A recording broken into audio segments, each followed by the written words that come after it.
They say true wealth isn't measured in dollars and cents, but in the richness of the heart. In a small Arizona town where everyone knows everyone else's business, Jack Morrison's auto repair shop is running on fumes and faith. With more kindness than cash in his pockets, he never turns away a soul in need, even when he's barely keeping the lights on himself. Then one scorching afternoon, a dust-covered motorcycle breaks down outside his garage. Its rider, wrapped in weathered leather, seems like just another passing tourist. But beneath that road-worn exterior is Alexandra Sterling, a tech billionaire, who's traded her boardroom for the open road, searching for something her fortune could never buy: authenticity, connection, love. As these two worlds collide in a symphony of grease and grace, neither realizes they're about to discover that sometimes the greatest riches come disguised as life's simplest moments. Before we jump back in, tell us where you're tuning in from. And if this story touches you, make sure you're subscribed, because tomorrow I've saved something extra special for you. Dawn broke over Copper Creek with the reliability of an old clock, painting the desert sky in shades of amber and rose. Jack Morrison had already been awake for an hour, standing in the shadow of his father's legacy, Morrison and Son Auto Repair. The rusted sign creaked gently in the morning breeze, its faded lettering a testament to decades of desert sun and countless stories of engines brought back to life. He paused at the shop entrance, fishing the keys from his worn Levi's pocket. His calloused fingers brushed against the day's mail, still unopened from yesterday. Mostly bills, he knew, and probably another letter from the bank. The morning ritual of unlocking the heavy padlock had become a meditation of sorts, a quiet moment before facing another day of trying to keep his father's dream alive. Inside, fluorescent lights flickered reluctantly to life, illuminating the organized chaos of his workspace. Tools lined the walls in careful arrangement, each one with its place and purpose, many handed down from his father. Jack's eyes drifted to the framed photograph hanging near his workbench, his father standing proudly in front of the newly opened garage in 1975, his mother beaming beside him, and a 10-year-old Jack perched on a tire stack, grinning with oil already smudged on his cheeks. "Morning, Pop," he murmured, as he did every day. The photograph never answered, but sometimes Jack swore he could hear his father's voice in the quiet morning hours, dispensing wisdom about carburetors and life with equal measure. The first rejection letter from Desert Valley Bank had arrived 3 months ago. The second came 2 weeks later, and the third sat unopened in yesterday's pile. Jack knew what it said without reading it. His loan application for garage modernization had been denied again. These days, the big auto chains were squeezing out independent shops like his, equipped with computer diagnostics and flashy waiting rooms. But Jack had something they didn't: 40 years of institutional knowledge passed down from father to son, and a ledger full of IOUs from grateful neighbors he'd helped over the years. Mrs. Henderson's ancient Buick sat in Bay 1, waiting for the starter motor he'd managed to source from a salvage yard 2 counties over. He could have told her to junk it, any other mechanic would have. But he knew that car was the last thing her late husband had given her. Some things meant more than money. The morning sun climbed higher as Jack worked, his movements precise and practiced. Each turn of a wrench, each diagnostic check carried the weight of generations. The radio hummed softly in the background, country music mixing with the metallic symphony of his work. A small desk fan pushed the warm air around, doing little to combat the growing heat of the Arizona morning. Through the open garage door, he watched Copper Creek wake up. Sarah from the diner walked past with fresh pastries, waving as she went. Old Tom hobbled by with his morning paper, pausing to remind Jack about the upcoming town council meeting where they'd discuss the proposed highway bypass, another threat to small businesses like his. The bank statement lay open on his desk now, its numbers stark and unforgiving. 3 months behind on rent, utilities hanging by a thread, and the equipment lease payment coming due. Jack ran a hand through his graying hair, the same way his father used to when facing tough decisions. But his father had never had to compete with corporate chains or deal with parts that needed specialized computers just to diagnose. A stack of invoices marked "Payment Plan" grew taller each week. Randy's farm truck repair, waiting until harvest. To pay, the Rodriguez family's minivan maintenance spread over 6 months. Miss Miller's brake job exchanged for home-cooked meals. Jack couldn't turn them away, not when they needed help. His father had always said a mechanic was like a doctor for the community's lifelines, and you didn't turn away a patient just because they couldn't pay up front. The morning stretched on, filled with the honest work of keeping Copper Creek's vehicles running. Jack's hands moved steadily from task to task, each repair a small victory against time and wear. He might not have the newest diagnostic computers or a fancy coffee machine in the waiting room, but he had something more valuable: trust built over generations, and the satisfaction of knowing that every car that left his garage was fixed right, fixed honest, and fixed to last. The distinctive rumble of a motorcycle engine, struggling, missing beats, drew Jack's attention from Mrs. Henderson's Buick. Through the heat waves rippling off the asphalt, he watched a rider guide a dust-covered Indian motorcycle into his lot. The bike was a thing of beauty beneath its travel-worn exterior, a modern chief dark horse, if he wasn't mistaken, though something about its configuration seemed custom. The rider cut the engine, which sputtered to silence with a protest, that told Jack everything he needed to know about the problem. Long legs, clad in well-worn leather, swung over the seat with practiced ease. When gloved hands reached up to remove the helmet, Jack found himself looking at a woman with windswept dark hair and eyes that seemed to take in everything at once. "Sounds like you've got yourself a fuel delivery issue," he said by way of greeting, wiping his hands on a shop rag. "Been running rough for long?" She smiled, and something about it made him think of distant horizons. "Started about 20 miles back. I was hoping to make it to Phoenix, but..." She gestured at the bike with a mixture of affection and frustration that Jack recognized from countless customers. She had other ideas. They usually do. Jack circled the motorcycle slowly, his practiced eye catching details that others might miss. Beyond the standard factory specs, he noticed subtle modifications: reinforced suspension, custom exhaust routing, specialized electronics carefully hidden within the bike's streamlined profile. This wasn't just some weekend rider's toy. "I'm Alexandra," she said, extending a hand. Her grip was firm, confident. "Most people call me Alex, Jack Morrison." He nodded toward the bike. "Mind if I take a look?" "Please." She stepped back, shrugging off her leather jacket in the Arizona heat. The simple white t-shirt underneath was expensive. Jack had priced enough clothing for his sister's kids to recognize quality, but worn with the casual ease of someone who didn't think about such things. As he began his inspection, Alex leaned against his workbench with the relaxed posture of someone completely at home in a garage. She watched him work with genuine interest, asking occasional questions that revealed more than a passing knowledge of engines. "You've got some interesting modifications here," he commented, noting the specially tuned fuel injection system. "Not standard issue." A shadow of something, wariness perhaps, flickered across her face before she smiled. "I like to customize my rides, makes them feel more personal." Jack nodded, understanding perfectly. Every vehicle that came through his shop had its own personality, its own story. This one, though, felt like it was keeping secrets. The sophisticated electronics, the custom security features subtly integrated into the ignition system. This was no ordinary touring bike. "Should be a relatively quick fix," he said, straightening up. "Fuel filters clogged, and I'm seeing some contamination in the line. Probably picked up some bad gas along the way. Give me about an hour. I can have you back on the road, Alex." Glanced at her watch, a gesture so quick he almost missed it. "No rush, actually. I could use a break from the road." She looked around the garage with genuine interest. "Mind if I hang around while you work?" Something about her manner struck Jack as curious.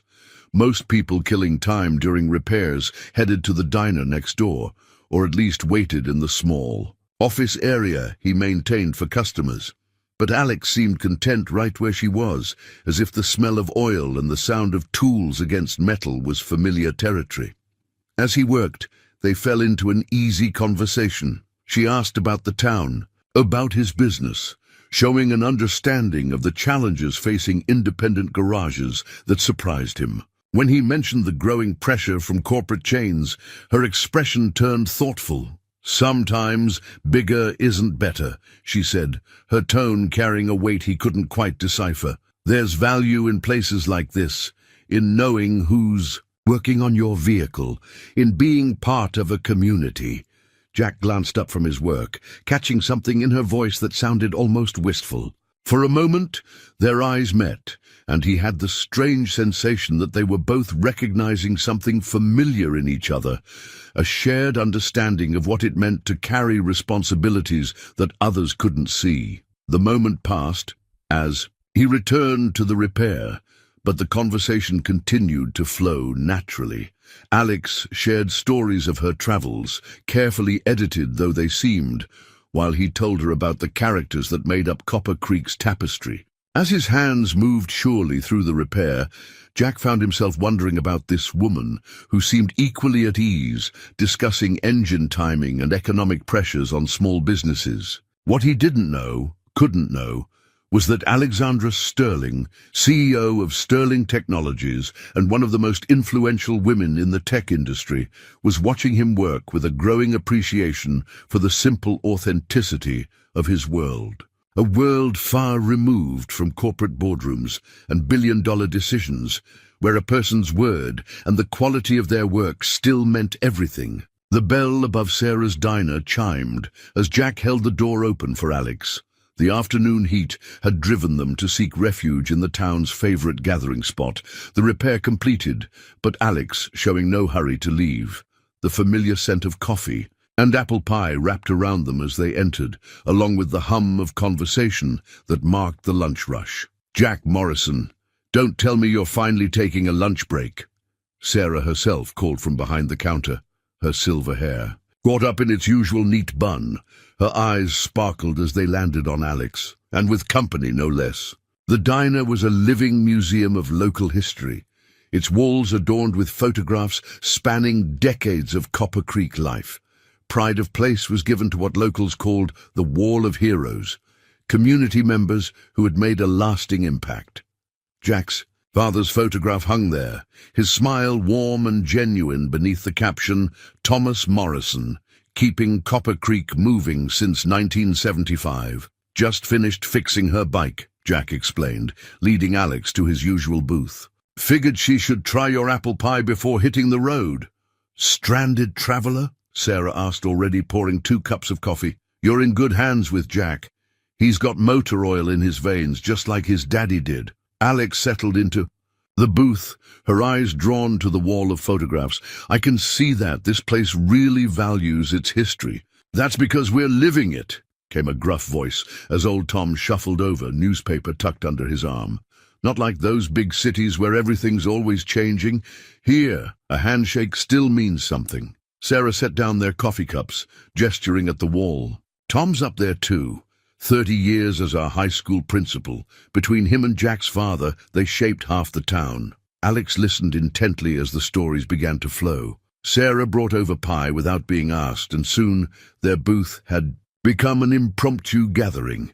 Miss Linda, the librarian, stopped by to share how Jack had kept the bookmobile running long past its expected retirement. Randy from the farm mentioned the time Jack drove out in a snowstorm to fix his tractor during the critical harvest season. "He does the same for everyone," Randy's wife Betty added, "and never makes you feel bad about paying in installments. Try getting that kind of understanding from those chain stores." Jack felt his ears growing warm.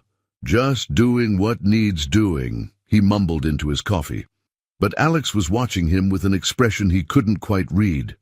"It sounds like you're more than just a mechanic," she said softly. "You're a crucial part of this community's ecosystem."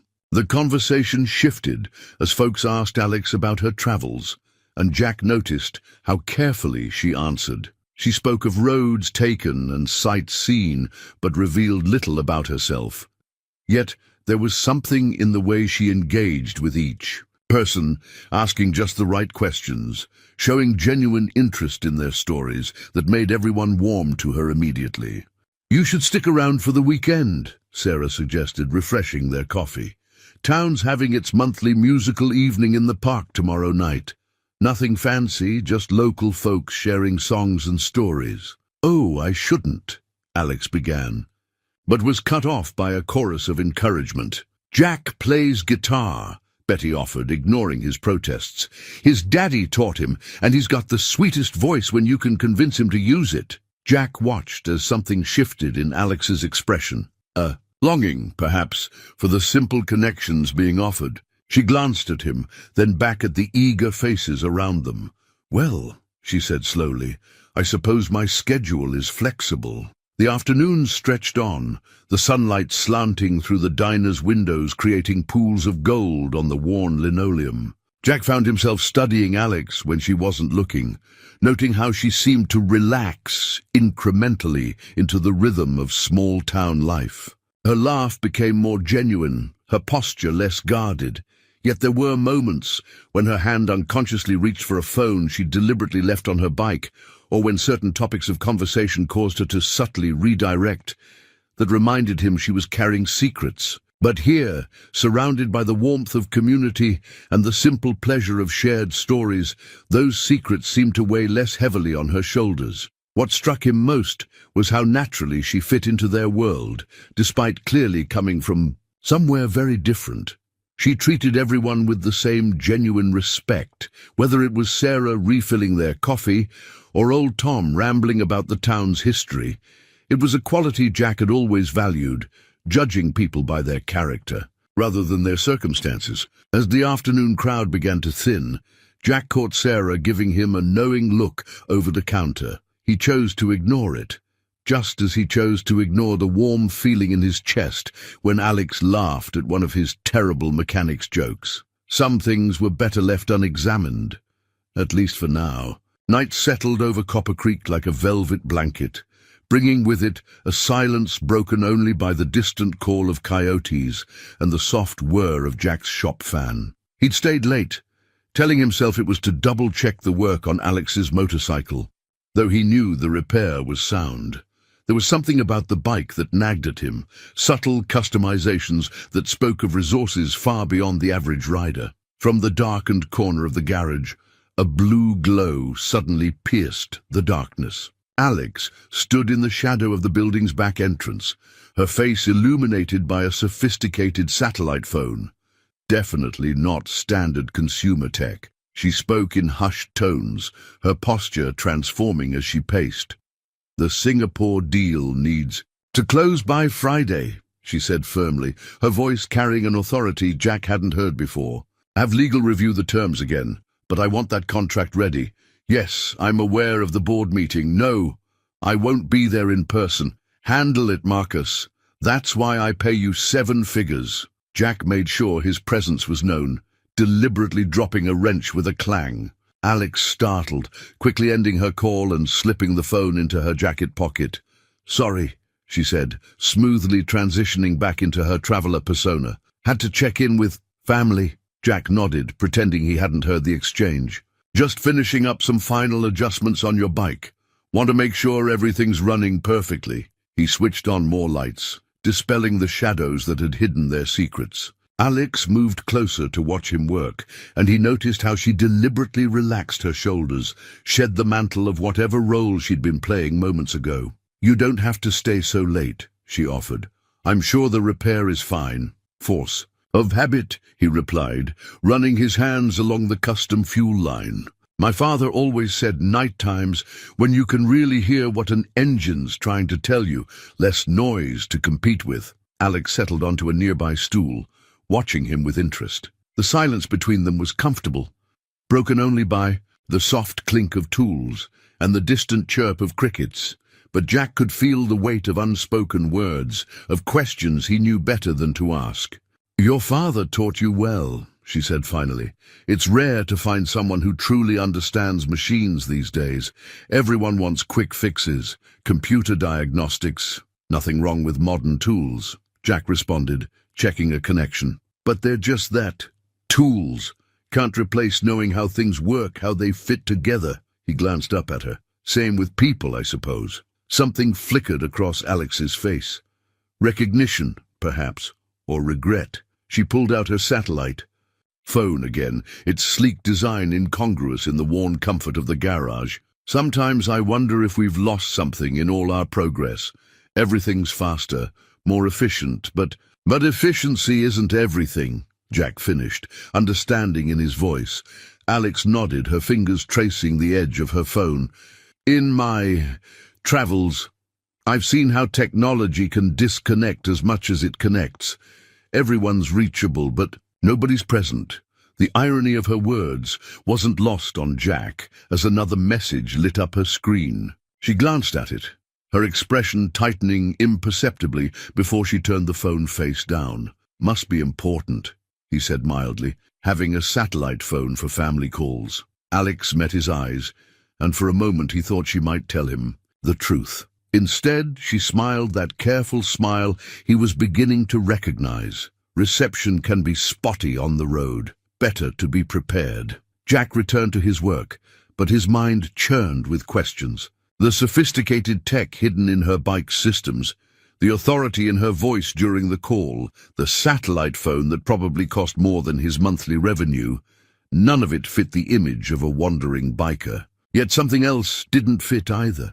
The genuine way she had connected with the town's people today, her understanding of small business struggles, the longing in her eyes when Sarah had invited her to stay. As if reading his thoughts, Alex stood and stretched. I should get some rest. Sarah offered me a room above the diner, said it used to be her mother's apartment. Good spot, Jack nodded. Sarah keeps it ready for stranded travelers, says it's good karma. Their eyes met again, and Jack saw the same warmth there that had drawn him earlier, now tinged with something that might have been regret. Alex seemed to be wrestling with herself, standing on the edge of a confession. Instead, she said softly, "Thank you, Jack, for the repair and for not asking questions I can't answer yet." She slipped out into the night, leaving Jack alone with his thoughts and the lingering scent of her subtle perfume. Another detail that didn't quite fit with her road-worn appearance. He found himself hoping she'd stay for the weekend music night, even as he wondered what other secrets that satellite phone held. Morning found Jack in his garage earlier than usual, running a chamois cloth over his father's restored 1956 Ford F-100. The truck was his pride and joy, a project they'd started together and that he'd finished alone after his father passed. Its deep blue paint caught the early light, the chrome trim gleaming like new despite its age. "Now that's a beautiful machine." Alex's voice came from the doorway. She was dressed simply again, worn jeans and a white shirt, but something about the way she carried herself made even casual clothes look elegant. Dad always said she was too pretty to be just a work truck, Jack replied, patting the hood affectionately. "We restored her together mostly. Took us 3 years to find all the right parts." Alex ran her fingers along the truck's pristine fender. "The attention to detail is incredible. You don't see craftsmanship like this anymore." "Thought maybe." Jack hesitated, then pushed forward. "Thought you might like to see the view from Carson's Ridge. Best spot to understand what makes this place special. If you're not in a hurry to leave, that is." The smile that spread across Alex's face seemed to brighten the whole garage. "I'd like that." The old truck rumbled to life with a sound that spoke of perfectly tuned mechanics. As they pulled out of town, Jack couldn't help noticing how naturally Alex settled into the passenger seat, her arm resting on the open window frame, hair dancing in the wind. She looked more relaxed than he'd seen her yet, as if the further they got from civilization, the more she could just be herself. The road wound through red rock formations that glowed in the morning sun. Jack pointed out landmarks along the way. The old copper mine that had given the town its name, ancient. Petroglyphs hidden in shadowy alcoves, a natural spring that had served travelers for centuries. "Most tourists stick to the highways," he explained, downshifting as they started the climb. "They miss all this, the real heart of the place. It's amazing how much history is just hidden in plain sight, Alex mused. She'd been quiet for much of the drive, taking everything in with those observant eyes of hers. The truck handled the rough track with ease, testament to Jack's mechanical skills. When they reached the ridge, he pulled into a natural overlook that offered a panoramic view of the valley below. Copper Creek lay nestled in its embrace like a handful of toys scattered by a child, surrounded by the vast, untamed desert. Sometimes, "I come up here just to think," Jack said, killing the engine. "Helps put things in perspective." They sat in comfortable silence, watching a red-tailed hawk ride the thermals below them. Alex's phone buzzed in her pocket, but for the first time since he'd met her, she didn't reach for it. "Want to see something interesting?" he asked, reaching behind the seat. He pulled out 2 pairs of work gloves and a small toolkit. "If you're not afraid of getting your hands dirty." Alex's eyes lit up with genuine enthusiasm. "Lead the way." He guided her to a spot just off the overlook where an old miner's cabin stood, half hidden by brush. "Place needs some basic maintenance now and then, keeps it standing for the next person who might need shelter." Together they spent the next hour replacing worn boards, securing loose shutters, and clearing debris. Jack found himself impressed by Alex's willingness to tackle any task, and her surprising knowledge of basic carpentry. "My grandfather had a workshop," she explained, accurately reading his expression. "He believed in knowing how things worked, how to fix them. Said it built character." "Wise man," Jack nodded, watching as she confidently handled a hammer. "You don't seem like someone who's afraid of hard work." Something shifted in her expression. Pride, perhaps, or vindication. "People make assumptions," she said quietly, "about who you are, what you're capable of. Sometimes it's easier to let them think what they want." Their eyes met over the worn planks they were replacing, and Jack felt the weight of unspoken understanding pass between them. They both knew what it was like to be judged by appearances, to carry responsibilities others couldn't see. The sun climbed higher as they worked, but neither seemed to notice the heat. There was something therapeutic about the simple act of repair, of making something broken whole again. When they finally stepped back to admire their handiwork, both were covered in dust and wearing matching, satisfied smiles. "Thank you," Alex said suddenly, earnestly, "for sharing this with me, for treating me like just another pair of hands." Jack understood what she wasn't saying, that she was grateful for being seen as herself, not whatever role she usually had to play. The moment stretched between them, heavy with possibility. He found himself studying the smudge of dirt on her cheek, the way her eyes seemed to hold stories she was longing to tell. She swayed slightly closer, and for a heartbeat he thought, but then her phone buzzed again, insistently. The spell broke. Alex stepped back, reaching for the device with what looked like reluctance. "We should head back," she said softly, not meeting his eyes. "I promised Sarah I'd help with the dinner prep for tonight's music gathering." As they drove back down the mountain, Jack couldn't help noticing how Alex kept her hand near his on the bench seat, not quite touching, but close enough to feel the warmth. The old truck's engine provided a steady soundtrack to their comfortable silence, each lost in thoughts of what might have been and what might still be. The letter from Desert Valley Bank felt heavier than paper had any right to be. Jack stood in his office, morning light streaming through dusty windows, reading words that threatened to unravel generations of history. Final notice, payment. Required within 72 hours. The amount listed would have made his father's heart stop. 3 months of back rent, plus accumulated late fees. "Bad news?" Alex's voice startled him. She stood in the doorway, 2 coffee cups from Sarah's in hand, her expression shifting to concern as she read his face. Jack quickly folded the letter, tucking it into his back pocket. "Just business stuff." He accepted the coffee she offered, grateful for the distraction. "Thought you'd be sleeping in after all that manual labor yesterday." "I like the morning quiet here," she said, settling into the office's worn client chair. "It's different from—" She caught herself, then continued carefully, "from other places I've been." Before Jack could respond, Alex's satellite phone came to life, its distinct tone cutting through the peaceful morning. Her face tightened as she checked the display. "I need to take this," she said, already moving toward the door. "I'm sorry." Jack watched through the window as she paced outside, her free hand gesturing emphatically as she spoke. Even through the glass, he could see the transformation. Her spine straightening, shoulders squaring, voice taking on that tone of unmistakable authority he'd heard before. "The board cannot make that decision without me," she was saying, voice raised enough for fragments to carry.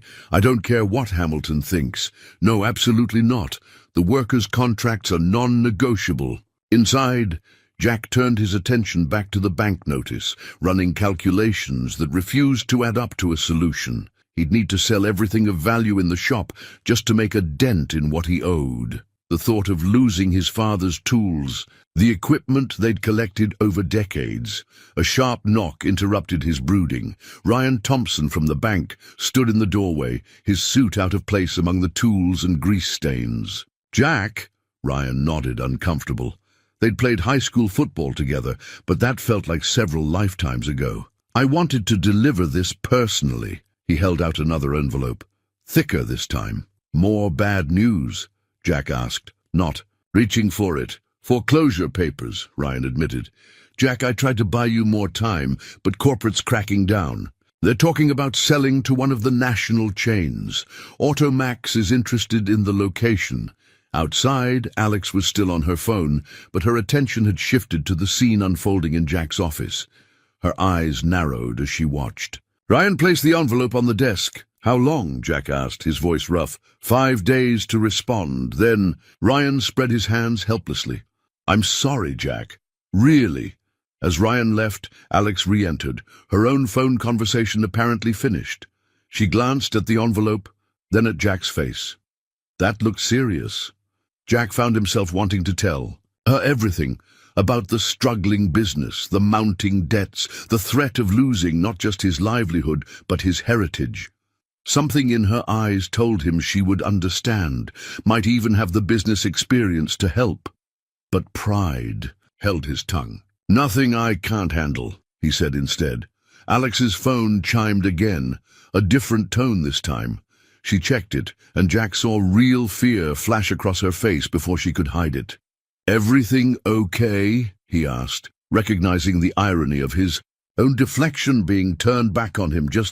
She hesitated, then echoed his words back to him with a sad smile. "Nothing I can't handle."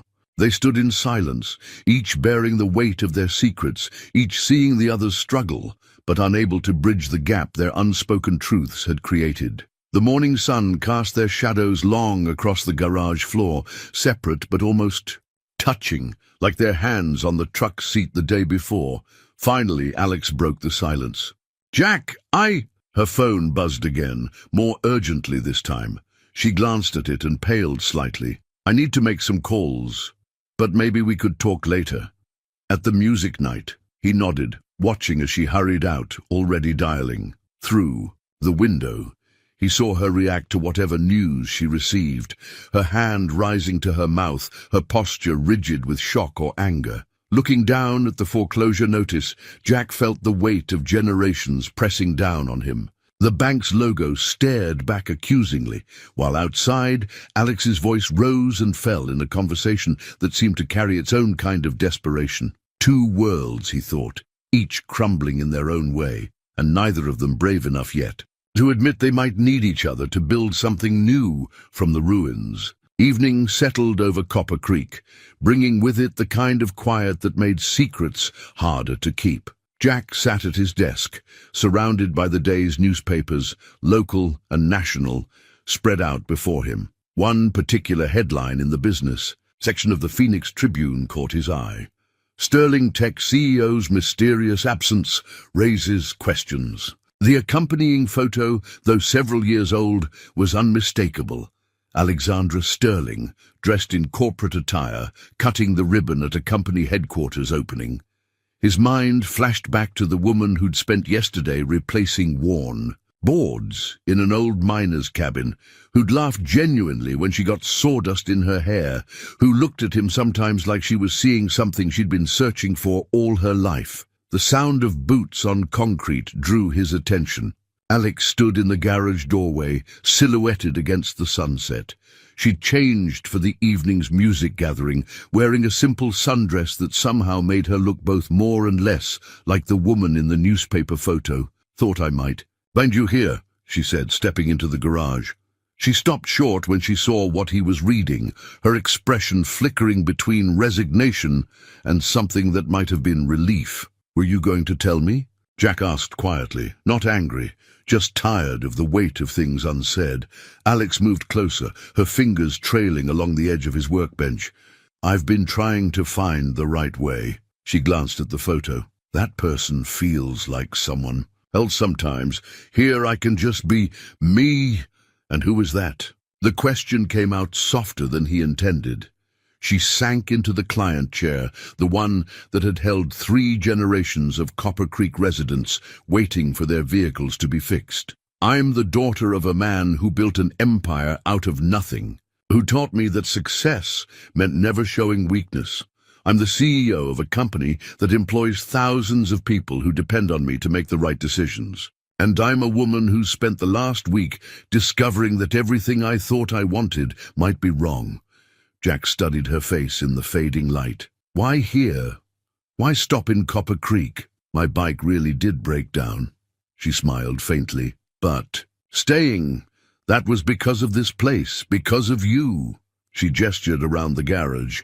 "You've built something real here, Jack, something that matters. My company's worth billions on paper, but you're rich in ways I'm only beginning to understand."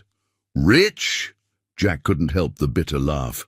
"I've got 72 hours to come up with enough money to save this place, or it becomes another soulless chain store." The words hung between them, his first admission of the trouble he was in. Alex straightened, her business instincts visibly warring with her emotional connection to the situation. "Let me help," she said finally. "I have resources."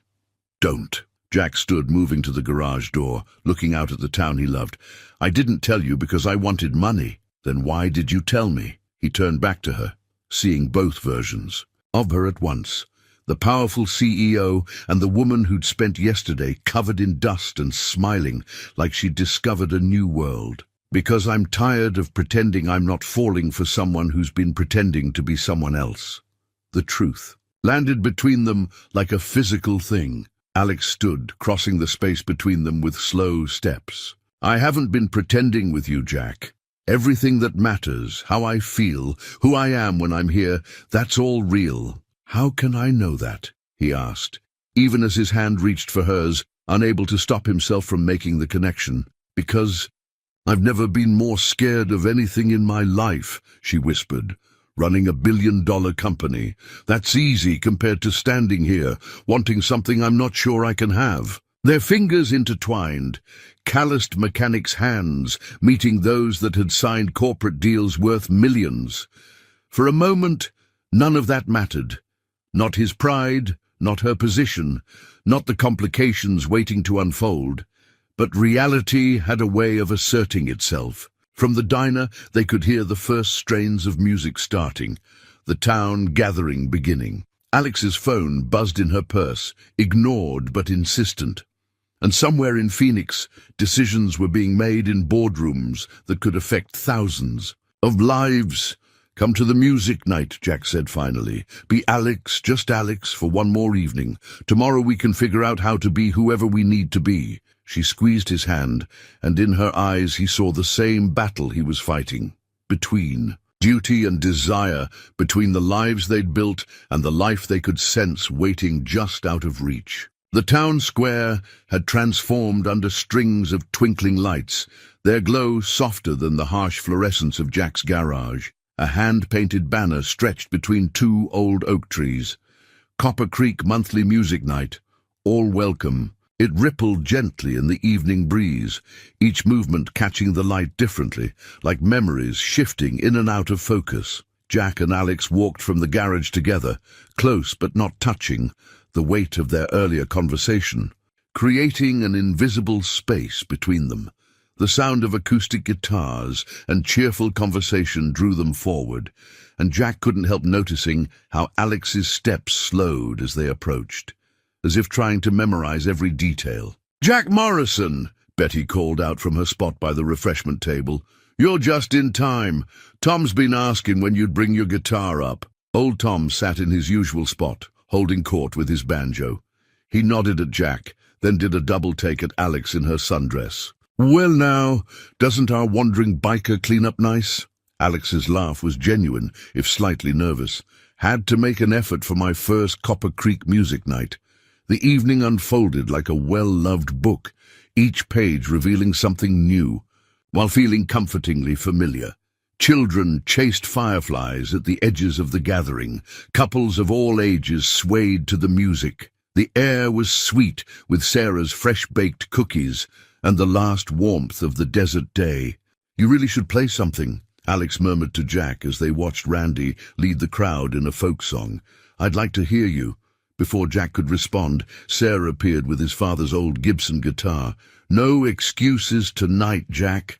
Show your friend what Morrison men are made of." The guitar felt right in his hands, its wood worn smooth by years of use. He settled onto a stool, aware of Alex watching him intently from her seat nearby. His fingers found the opening chords of an old Johnny Cash song, "I Walk the Line," and the familiar melody rose into the night air. When he sang, his voice carried the kind of honesty that only comes from living the emotions behind the words. Alex's eyes never left him, and in them he saw understanding dawn. He wasn't just singing a song, he was telling her how he felt. The applause that followed felt distant, unimportant compared to the way Alex brushed away a tear she thought no one had noticed. But their moment was interrupted by a group of teenagers approaching Jack with excitement. "Mr. Morrison, we wanted to thank you for fixing up the old bus for our band." Their young spokesperson gestured to the banner proudly. "We painted that to say thanks. The whole town signed it." Jack looked closer at the banner, noticing for the first time the signatures decorating its borders. Hundreds of names, each representing a life he'd touched in some way. Alex stood beside him, reading the messages of gratitude scattered among the signatures. "Thanks for keeping Dad's tractor running so I could go to college," she read softly. "Your payment plan saved our family business. The Morrison men taught me everything I know about engines and integrity." The teenagers drifted away, but Alex remained, her hand finding his in the growing darkness. "They all know who they can count on," she said. "That's worth more than any corporate valuation." The moment was perfect, until Alex's phone lit up with an urgent message. Jack felt her tense beside him, saw the corporate mask, trying to slip back into place as she read whatever crisis demanded her attention. "I have to make a call," she said reluctantly. "Just one, I promise." He watched her step away into the shadows, her sundress catching the light from the banner as she moved. Even from a distance, he could see the CEO's posture returning, her voice taking on that tone of command. Old Tom appeared at his side, following his gaze. "Complicated thing, ain't it? When someone's got two worlds pulling at them?" "You know who she is?" Jack asked, surprised. Tom chuckled. "Been reading the business section since '62. Question is, do you know who she is?" "Not the CEO. The woman who's been hiding out in our little town, looking at you like you're the answer to a question. She's been afraid to ask." Before Jack could respond, Alex returned, her face troubled but determined. She slipped her hand back into his, and he felt her deliberately relax, choosing this moment, this world, over whatever demands had just been made. The band struck up, a slower song, and couples began to drift toward the makeshift dance floor. Alex tugged gently at his hand. "Dance with me? While we still can." The question carried more weight than just this moment, and they both knew it. But for now, Jack simply pulled her close, feeling her settle against him as naturally as if they'd been dancing together for years. Above them, The banner swayed in the desert night, its signatures gleaming like stars, each one a testament to the kind of wealth that couldn't be measured in dollars and cents. Morning brought chaos to Copper Creek in the form of a glossy business magazine someone had left at Sarah's diner. Alexandra Sterling's face graced the cover, the headline bold and unforgiving.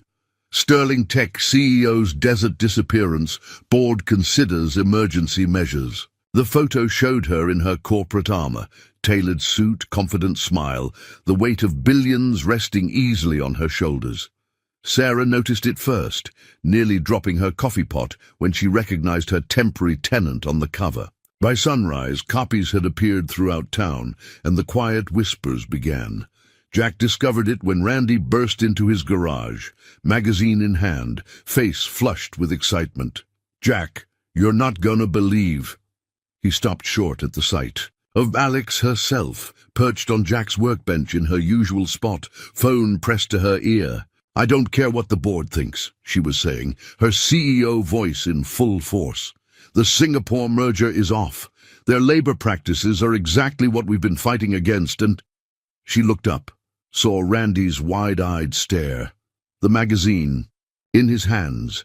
Her voice faltered. "I'll call you back." The silence that followed felt like a physical presence. Randy backed out slowly, leaving the magazine on a tool cart. Its glossy pages caught the morning light, making Alex's corporate image seem to glow. "I suppose there's no point hiding anymore," she said quietly, looking at her cover photo with a mixture of resignation and distaste. "Though I have to say, that suit never felt as comfortable as these borrowed jeans." "The whole town will know by noon," Jack said, his voice carefully neutral. He picked up the magazine, studying the article. "Says here you're worth $4 billion personally, companies valued at 20. He paused, the next words difficult. "Also says you're engaged to some tech mogul in California." Alex stood so quickly. She knocked over a wrench. "That's old news, ancient news. Hamilton was a business arrangement that I ended months ago. It's partly why I left. The board wanted that merger more than they wanted to maintain our company's values." "And what about this?" Jack held up the magazine again. "Was I just another business arrangement? A quick study in how the other half lives?" "Jack, no. Because I've been trying to figure out why someone like you would spend a week in a dying town, working on old cars and eating diner food. Makes for a great human interest story, doesn't it? Billionaire plays mechanic, finds quaint charm in small-town life." The hurt in his voice seemed to physically pain her. "That's not what this was. What this is, then what is it, Alex? Or should I say, Miss Sterling?" The formality felt wrong in his mouth, like engine parts that didn't quite fit. "Because, from where I'm standing, it looks like I'm just a pit stop on your journey of self-discovery. Something to tell your board about when you get back to your real life. My real life." Now there was anger in her voice, sharp and sudden. "You think that's my real life? Board meetings and mergers and pretending I care about stock prices?" She gestured around the garage. "This past week, fixing things that matter, helping people who need it, being with someone who sees me and not my net worth. That's the most real I've felt in years." "And what happens next?" Jack demanded. "You buy my garage, solve all my problems with your billions, turn Copper Creek into your pet project? Is that what you think of me?" Her voice was quiet now. "Dangerous, after everything we've shared. Who don't know what to think anymore. The Alex I thought I knew wouldn't have hidden something this big, wouldn't have let me fall for a lie." The words hung between them, the first acknowledgement of what had been growing between them all week. Alex took a step toward him, then stopped, seeing something in his expression that kept her at bay. "It wasn't a lie," she said softly. "The only lie was pretending I wasn't falling just as hard." She reached for her phone, which had been buzzing incessantly. "But maybe you're right. Maybe this was always going to end when reality caught up with us." She walked to the door, pausing at the threshold. The morning sun caught her face, and for a moment Jack saw both versions of her at once, the powerful CEO and the woman who'd helped him fix an old miner's cabin. For what it's worth, she said, not turning around, this week meant more to me than any business deal I've ever made, and I never once thought about buying your garage. Some things should stay pure. She left him standing there, the magazine still in his hands, its pages reflecting a world that seemed impossibly far from the oil-stained concrete of his father's garage. Through the open door, he could hear the growing buzz of town gossip, the excitement of having a celebrity in their midst, overshadowing the simple connection that had made the past week feel like magic. The magazine's cover seemed to mock him now, showing him a version of Alex he'd never known, or maybe had known all along, but hadn't wanted to see. In the distance, he heard a motorcycle engine roar to life, and wondered if that would be the last sound he'd hear of Alexandra Sterling in Copper Creek. By midday, Copper Creek was buzzing with a nervous energy it hadn't seen since the copper mine closed in '85. Social media had exploded with posts from locals who'd interacted with Alex during her stay. Sarah's diner had become an impromptu news center, with her phone ringing constantly as reporters sought comments about the mysterious billionaire who'd spent a week in their small town. CNN called twice, Sarah told Jack when he finally ventured in for coffee. Some fellow from Forbes wanted to know if she'd mentioned anything about the Singapore merger. She studied Jack's face with motherly concern. "You doing okay, honey?" Jack stared into his coffee cup, seeing his reflection fragmented in the dark liquid. Just another day in Copper Creek, but it wasn't, and everyone knew it. His phone had been lighting up with notifications, tweets and posts tagging his garage, speculating about his relationship with Alexandra Sterling. Someone had dug up security camera footage from the diner, showing them sharing pie and laughing together. The grainy video had gone viral, with captions ranging from romantic to cynical. Billionaire's secret romance with small-town mechanic and Sterling Tech CEO's PR stunt exposed. She wasn't what anyone expected, was she? Old Tom settled onto the stool next to Jack, newspaper in hand. A billionaire who knows her way around a hammer, who'd rather fix an old cabin than stay at the Ritz. "Does it matter?" Jack asked, more sharply than he'd intended. "She's gone now." "Is she?" Tom pointed to the window, where Alex's motorcycle still sat in front of Jack's garage. "Looks to me like she left something behind." Jack hadn't been able to bring himself to move the bike. It stood as a testament to both her presence and her absence, sunlight glinting off its custom details that now seemed like neon signs advertising her true identity. His phone buzzed again. Another reporter, this time from a major network. He switched it off, but not before seeing a tweet that made his stomach clench. "Sources say Sterling Tech board meeting scheduled for tomorrow. CEO's return imminent." The bell above the diner door chimed as Betty rushed in, tablet in hand. "Have you seen what they're saying online about the garage?" She thrust the device at Jack, showing him a business forum's discussion thread. "They're talking about how you might have inspired some new Sterling Tech initiative about supporting small businesses." Jack pushed the tablet away. The idea that his struggles might become some corporate pet project turning his coffee bitter in his mouth. But Betty wasn't finished. "And look at this!" She pulled up another post, this one showing security footage from their day fixing the cabin. The image was blurry but unmistakable. Alexandra Sterling covered in dust, leaning forward, to examine their handiwork with genuine interest. The caption read, "Tech billionaire trading code for carpentry." "She looks happy there," Sarah observed quietly. "Real happy, not CEO photo op happy." Jack stood abruptly, leaving enough cash on the counter to cover his coffee and everyone else's. He needed to escape the growing crowd, the endless speculation, the way everyone was trying to rewrite his private moments into some kind of public narrative. Back in his garage, he found himself facing the latest bank notice, still demanding payment in impossible numbers. Next to it lay the viral magazine. Alex's corporate smile, a stark contrast to the genuine warmth he'd seen in her eyes just yesterday. The juxtaposition felt like a physical ache. His worn leather wallet sat open on the workbench, and from it peeked a small photo booth strip from the music night. 4 black and white images of him and Alex, unguarded and laughing, her head thrown back in genuine mirth, his eyes fixed on her face with an expression that revealed everything he'd been trying to hide from himself. These were the real moments, he thought. Not the viral videos or speculation-filled tweets, just 2 people finding something unexpected in a small desert town. But maybe that was the problem.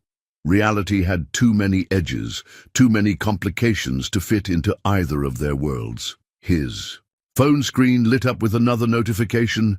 Sterling tech stock surges amid rumors of CEO's return. Jack turned the phone face down, but not before catching a glimpse of another headline that cut deeper than the rest. Desert Romance. A billionaire's holiday from reality. Alexandra's coffee cup still sat on Jack's workbench, lipstick staining the rim, half full and long cold. He'd been avoiding looking at it all morning, the way people avoid looking directly at the sun.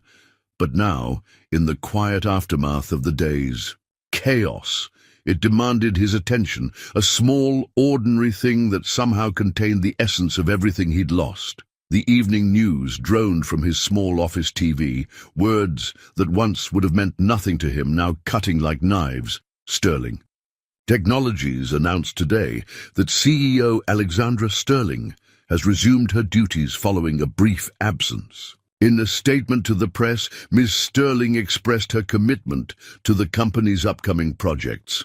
He switched it off, unable to bear the sight of Alex, Ms. Sterling, standing at a podium in crisp business attire, looking as if the past week had never happened, as if she'd never sat in his garage in borrowed jeans, telling him stories about her grandfather's workshop while he fixed cars. The phone rang. Probably another reporter. They'd been calling all day, offering money for his story. One had even suggested a book deal. Jack let it go to voicemail, focusing instead on Mrs. Henderson's Buick. At least cars made sense. They didn't hide their problems, didn't pretend to be something they weren't. "You're being too hard on her." Sarah's voice came from the doorway.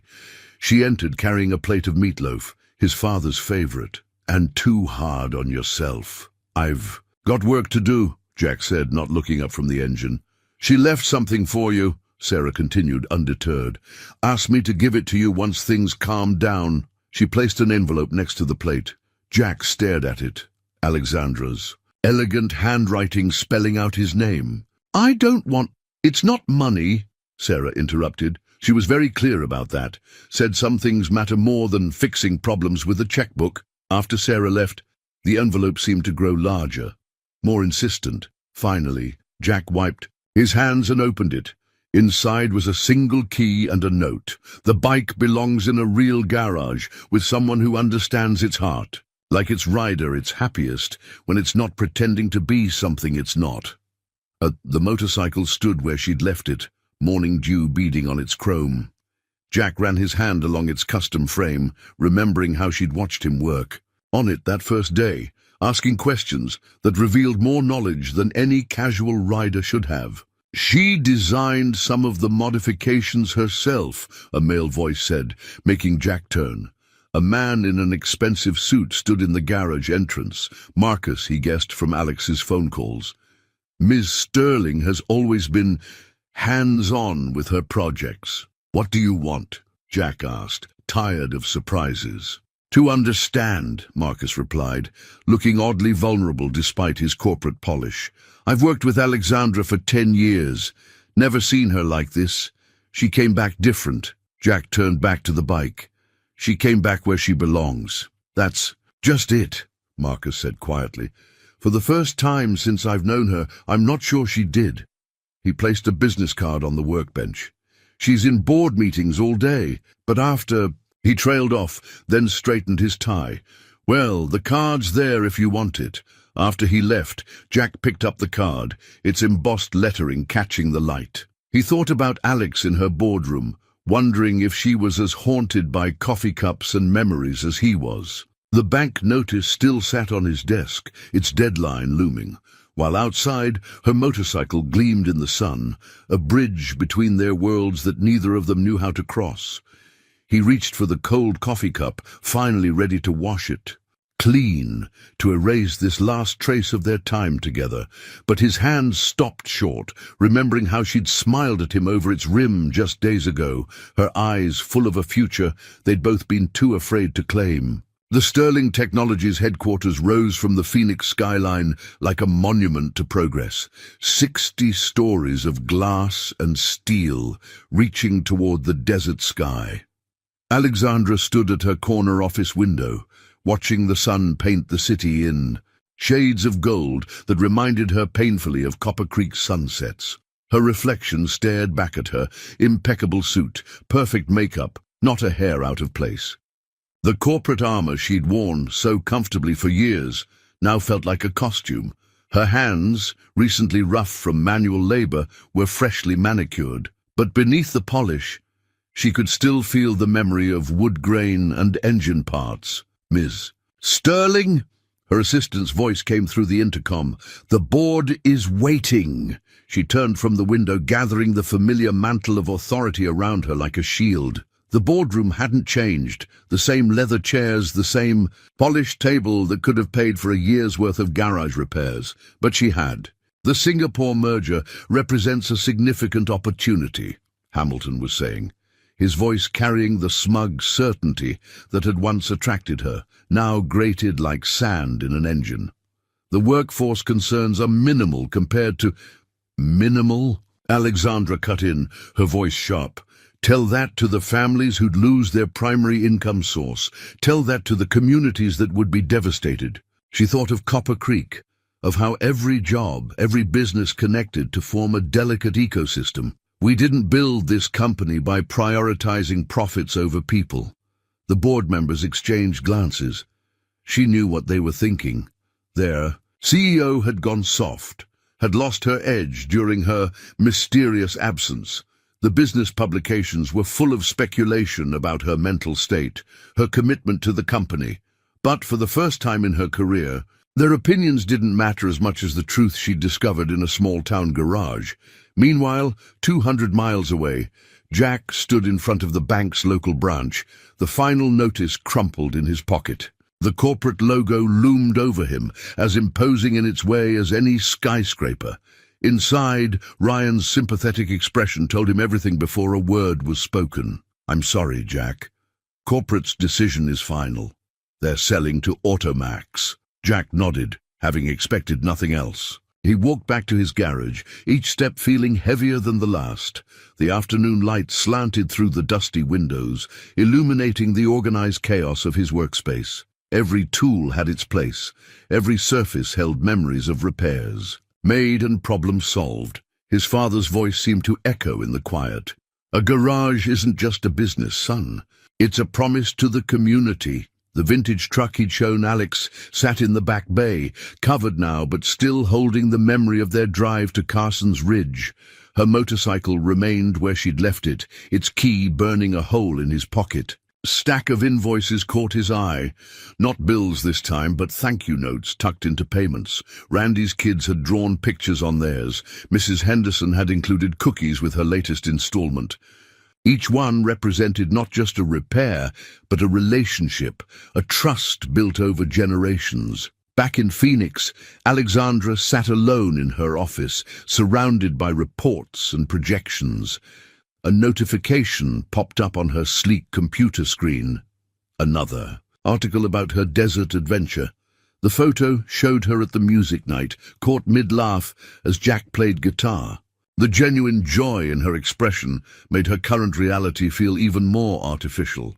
Her fingers found her phone, hovering over Marcus's text. "He still has your bike, and the garage deadline is tomorrow." Both of them, separated by distance but connected by an understanding of what really mattered, faced the same question. Was success measured in dollars and cents, or in the lives you touched? Was it found in corporate boardrooms and billion-dollar deals, or in the simple authenticity of work that made a difference? The sun continued its journey across the Arizona sky, casting long shadows in both their worlds.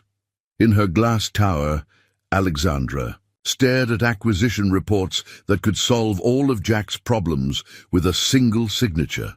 In his garage, Jack held tools that could fix anything except the distance between their lives. The letter arrived by courier just as Jack was preparing to close the garage for what might be the last time.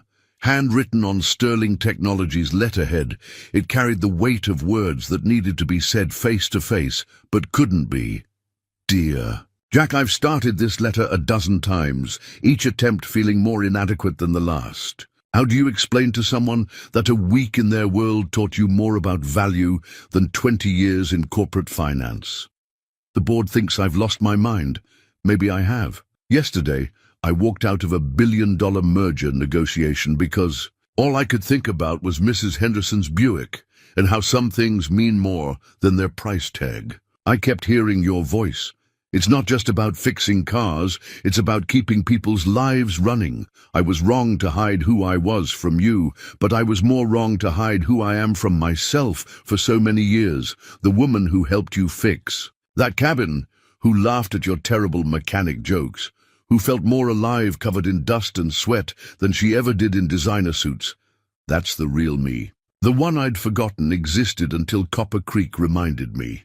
You were right about one thing. I can't just write a check and fix everything. Money without understanding is just another form of rust, eating away at what matters.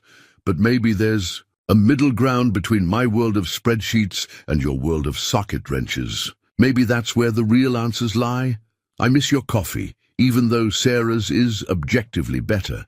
I miss the sound of tools against metal and the way you hum under your breath when you're concentrating on a difficult repair. Most of all, I miss the way you looked at me, not as a CEO or a billionaire, but just as Alex. The bike is yours, as I said, but its rider misses the garage, where she finally felt at home. Still trying to find the right tools for this repair. Alex, Jack read the letter twice, his calloused fingers careful not to crease the paper.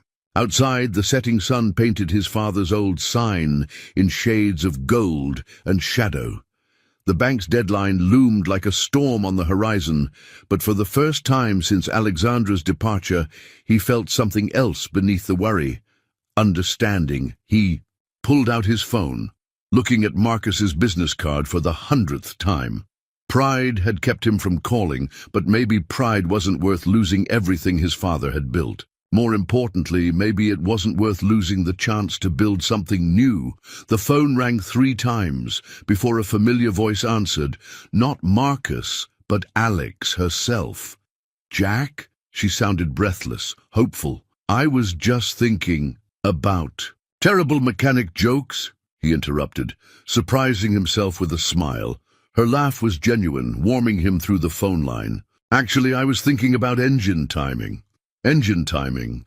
How everything has to work together perfectly. Too early or too late, and nothing works right. She paused. Kinda like us. The silence between them felt different now. Not heavy. With secrets, but full of possibility. The garage closes tomorrow, he said finally. Bank's selling to Automax.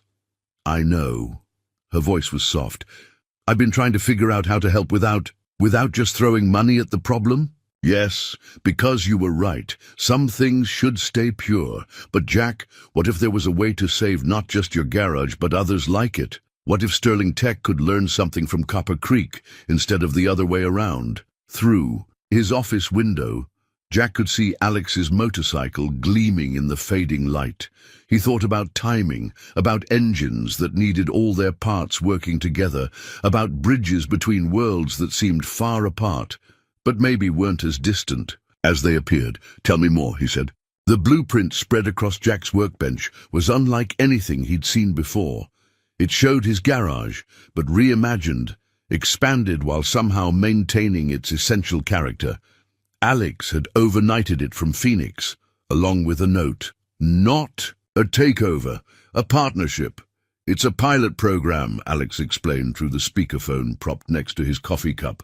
Sterling Tech's Independent Garage Initiative. We provide technology, training, and support to family-owned shops while they maintain complete operational control. Jack traced the proposed additions with an oil-stained finger. And what does Sterling Tech get out of it? Data. He could hear the excitement in her voice, the kind of real-world mechanical knowledge that only comes from decades of hands-on experience.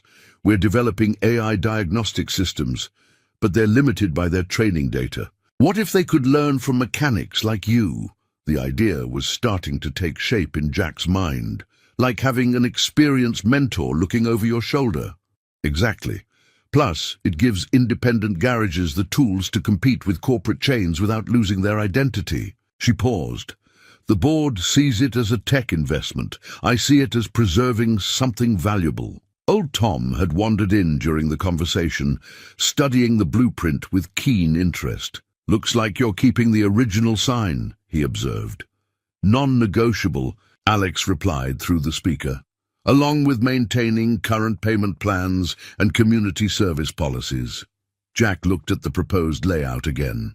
The basic footprint of his father's garage remained intact, with thoughtful additions that would increase efficiency without sacrificing character. A new diagnostic bay would complement, not replace, the traditional work areas. The waiting room would be modernized, but still feature the wall of community photos.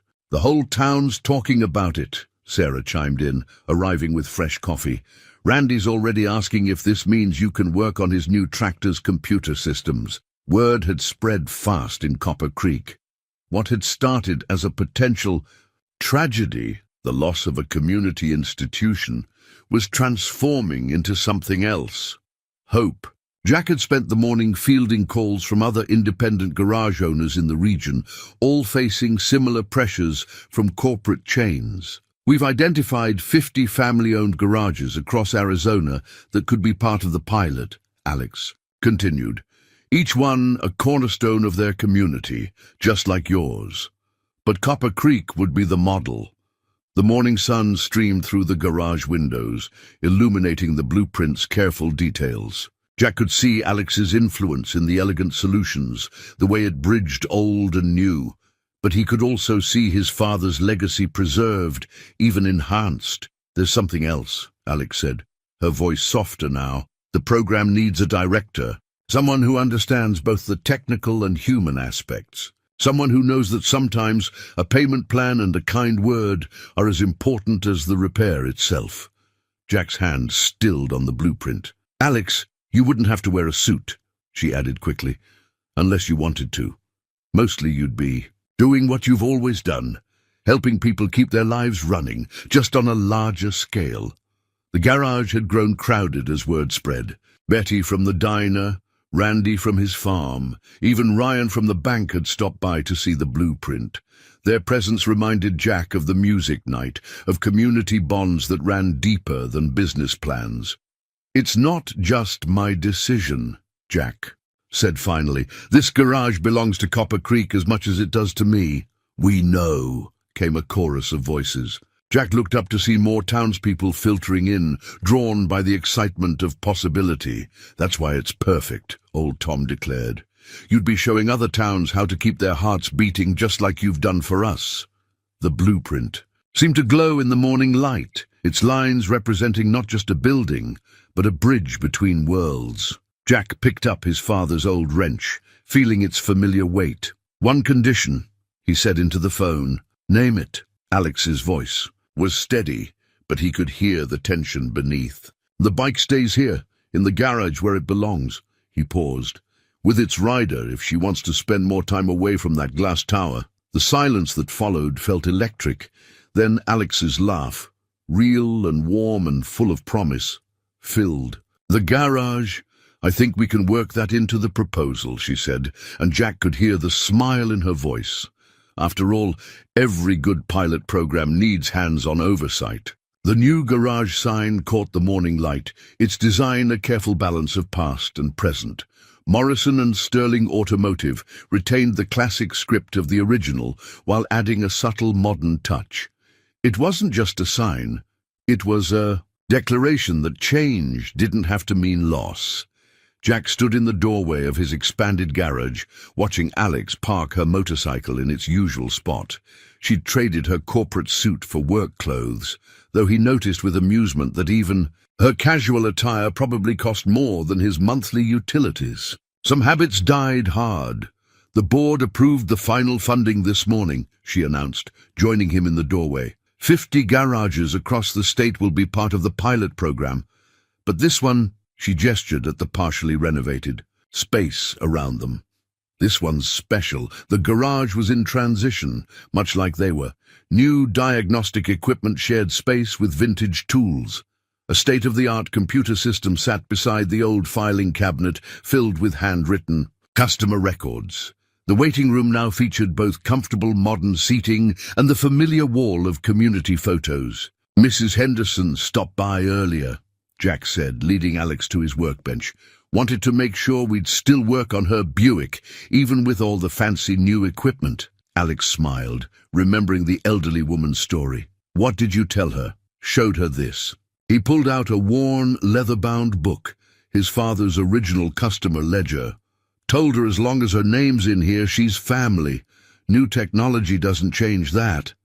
They'd spent weeks finding this balance, arguing sometimes, compromising. Often, Alex had learned to step back when Jack insisted certain things needed to stay the same, while he'd come to appreciate how her innovations could enhance rather than replace what made the garage special. The AI learning system is already showing promising results, Alex said, pulling up data on her tablet. Every repair you do, every diagnosis, it's all helping build a knowledge base that other independent garages can access. Your father's expertise living on through technology. Jack watched as she explained the technical details, noticing how she'd retained her CEO's confidence while shedding the corporate armor that had kept her isolated. Here, among the tools and engine parts, she was just Alex, brilliant, passionate, and finally at home in her own skin. Speaking of expertise, she continued, the training program starts next week. 5 garage owners from across the state coming to learn how to balance tradition with innovation. She paused, studying his face. Are you ready to be a teacher? Already am, he replied, nodding toward the corner where Randy's teenage son was apprenticing, splitting his time between the computer diagnostics and hands-on repairs. Some things you can only learn by doing. The morning crowd began filtering, irregular customers mixing with curious newcomers drawn by the changes. Sarah arrived with coffee, chatting with a reporter from a tech magazine who'd come to cover the pilot program. Old Tom held court by the new coffee machine, telling anyone who'd listen about how the garage had evolved since 1975. Jack, Randy called from the entrance. That new diagnostic system figured out what's wrong with my tractor's computer, but I still want you to take a look. Don't trust anything until you've put your hands on it. Alex watched the interaction with satisfaction. This was what she'd hoped for. Technology supporting, not replacing, the human element that made places like this valuable. She caught Jack's eye across the garage, sharing a moment of understanding. They were building something unique here, something that honored the past while embracing the future.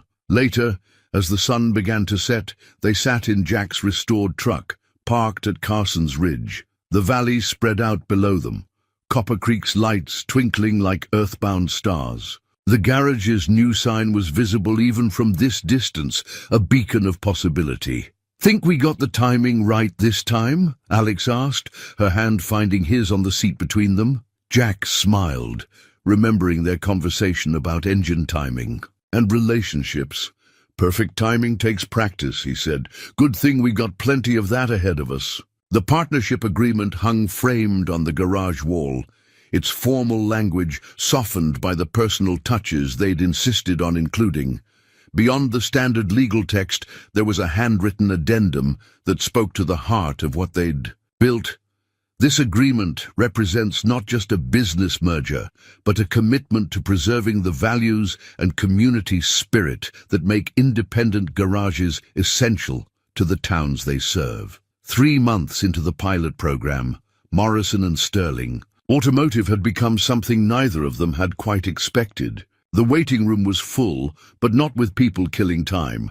Customers gathered there to share stories, seek advice, and watch the fascinating dance of old and new techniques working in harmony.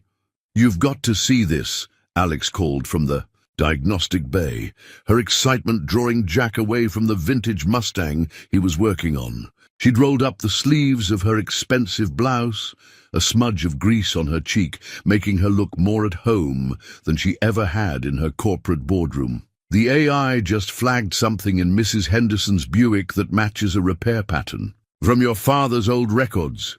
Jack leaned over her shoulder, studying the correlation between his father's handwritten notes and the computer's analysis. "Dad always said that model had a quirk in the timing belt. Looks like the system's learning his tricks. More importantly," Alex added, "it's sharing that knowledge with other garages in the network.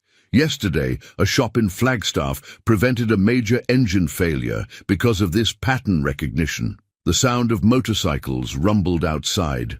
The weekly riding group that had started gathering at the garage.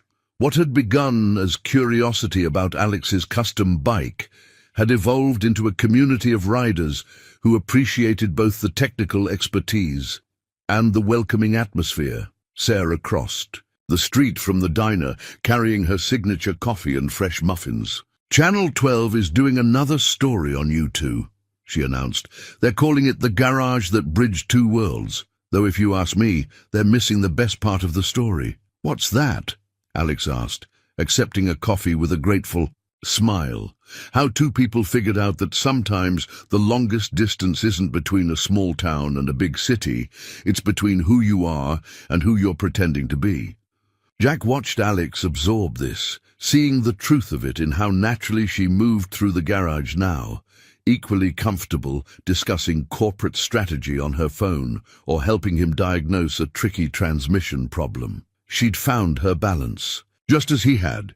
The pilot program was exceeding all expectations. Independent garages across the state were reporting increased business, better customer satisfaction, and most importantly, the ability to maintain their unique character while competing with corporate chains. The Sterling Tech Board, initially skeptical, had begun talking about nationwide expansion. But the real success wasn't in the numbers. It was in moments like this.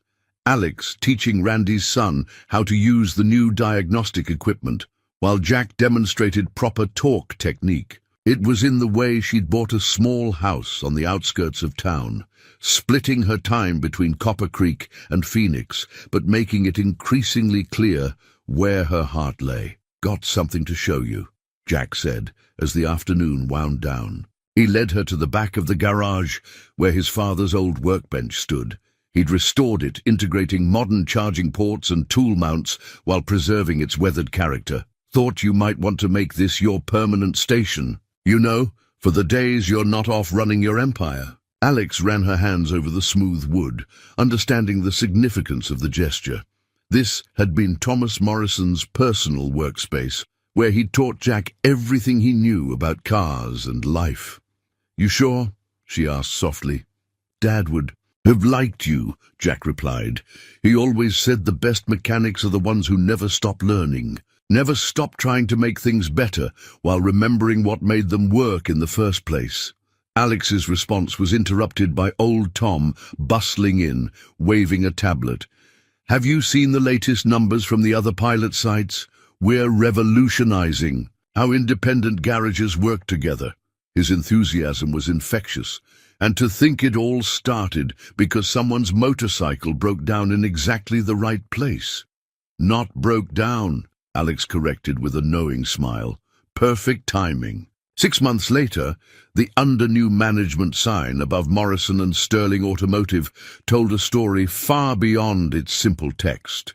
The old-fashioned lettering blended seamlessly with the Sterling Tech logo, much like the two worlds that had found their harmony within the garage's walls.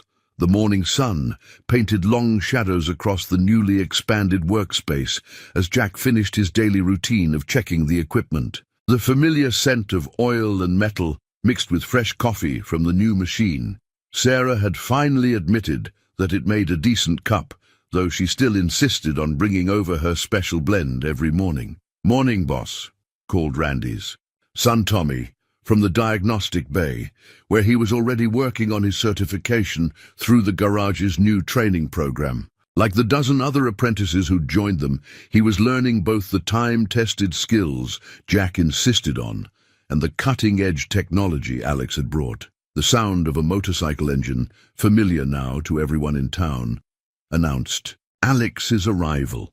She'd finally given up the pretense of maintaining a Phoenix apartment, though she still flew out for board meetings. These days, her corporate attire shared closet space with work clothes, and her hands bore the proud calluses of someone who believed in doing the work, not just directing it. "Mrs. Henderson called," she announced, hanging her helmet on its customary hook. "Says her Buick's running better than new. The AI system's maintenance predictions are working perfectly." The nationwide rollout of their independent garage initiative had exceeded even Alex's optimistic projections, but more importantly, it had preserved something precious, the personal touch that made places like this more than just businesses. Every garage in the network maintained its own character while sharing in the collective knowledge they were building. "Got something for you," Jack said, leading Alex to his office. On his desk sat an old photograph in a new frame. It showed his father standing proudly in front of the garage on opening day.